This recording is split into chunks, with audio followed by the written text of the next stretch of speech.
Ah, tabi muna natin baka mabasa yung cellphone natin. Ayan.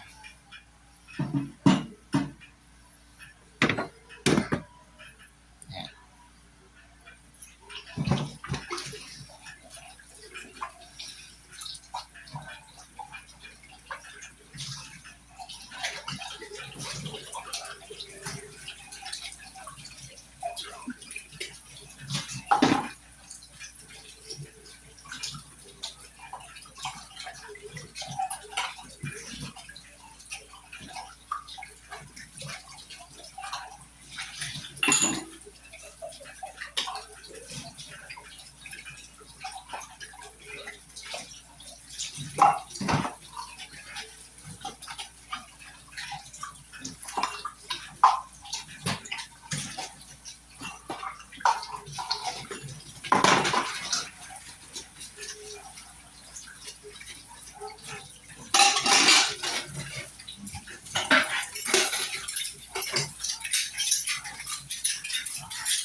Ayan.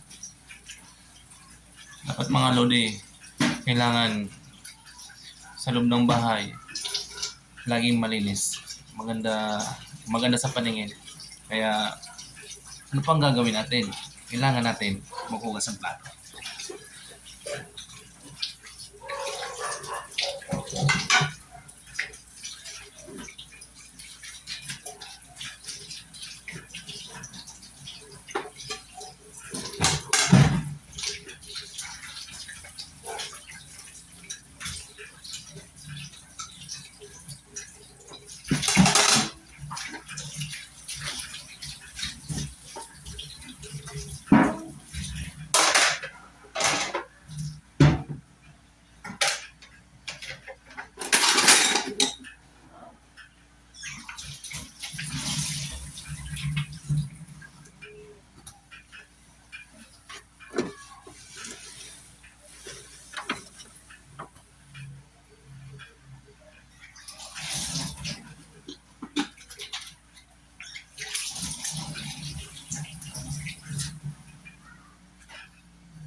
Yan.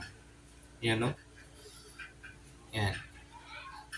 Patuyuin muna natin bago ilagay sa lagay ng pinggan. Yan. Habang mapa pang oras,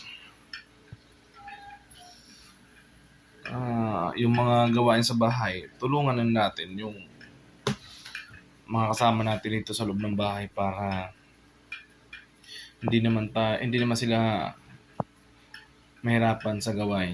Tsaka kung may labahin at marunong naman kayo maglaba, pwede naman kayo maglaba. Hindi lang puro babae maglaba sa loob ng gawain ng bahay. Pati yung lalaki, pwede yun. Depende kung gusto nyo. Depende na sa inyo mga idol. Hanggang dito lang ang video. Bye-bye.